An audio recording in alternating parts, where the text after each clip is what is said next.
Okay. Small review. If I put a triangle on the board and I say that's how what introduction functions, what does that symbolize? Structure of it. What does that structure mean? What are the words? Broad to specific. Broad to specific, okay? I'm going to show you how a introduction for this Crucible essay might function from broad to specific right now. You're not going to write the introduction today, but I want to review it because you are going to write an introduction like this probably in about 3 weeks. So pay attention. I broke it down conceptually first. I'm going to hit history first, then I'm going to go to allegory or genre. Allegory is what? It's a what? Or allegory is a piece of literature that has a deeper meaning to it. It has a subtextual meaning to it. So, everyone say subtextual.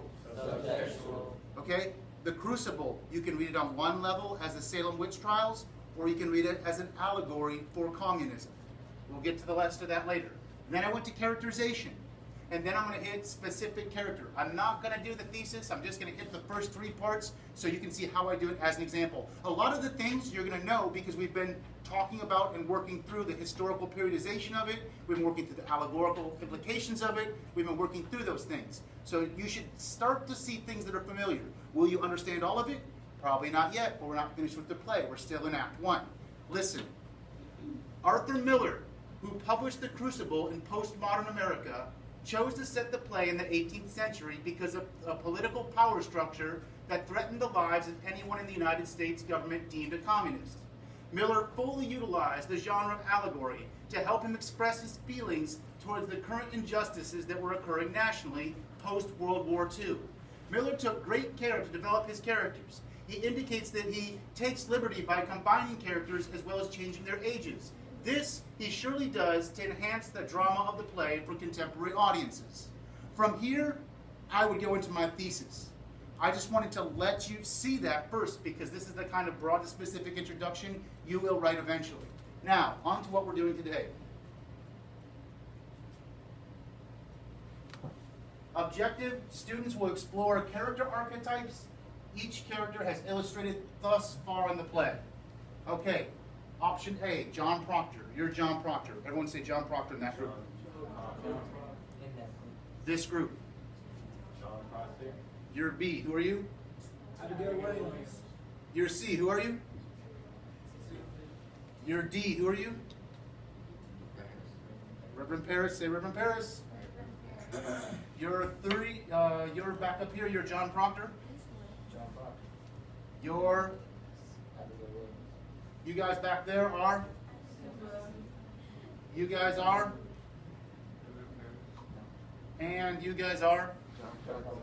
Okay, we're going to look at archetypal structure within those characters. Everyone knows your group. After you have assigned your character, research character archetypes on your finger's feet. Your tab is open to tab number 2. Or tab number 3, you got the common archetypes right there. Analysis paragraph. I'm going to show you an analysis paragraph, the same type of thing you're going to have to write today. You have your own characters. I'm going to do it on Betty, so you know what I expect.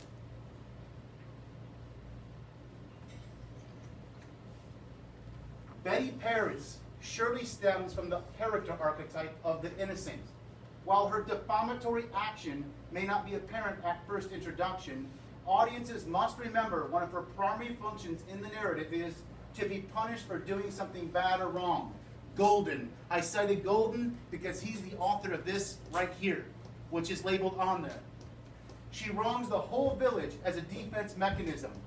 Miller enhances Betty's motivation when she states, "I want my mama," Miller 1136. Her psychological outlook on life exudes from her as she whimpers and sobs, Miller 1137. Unfortunately for the town of Salem, many persons will interpret her actions as a result of trafficking with the devil. Furthermore, her childish and selfish actions further propel the hysteria that sweeps the village. Now, in green, you should have one archetypal characteristic that your character exhibits. You're going to look at these first and figure out what character archetype your character is. After that, in blue, you have quotes from number 1, the Archetype resource, and number 2, the Crucible text. Number 3, red, vocabulary that you found in the play that helps you express yourself. You need at least 2 of those vocabulary words that you looked up yesterday in this paragraph. So you're looking for 2 words, you should have at least 2 or 3 quotes, and you should have something about archetype as your first sentence. Questions? Questions? We're not going to reread. You're going to do this yourself. Look at the quotes that I picked. They're real small. They're real short. I'm not looking for real long quotes. I'm looking for quotes that prove what archetype this is. I'm going to give you 5 minutes. 5 minutes to look at this resource with your group, the common archetypes.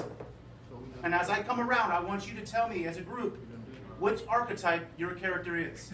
That's the first thing you're doing. Look at that resource and decide what character archetype your character is.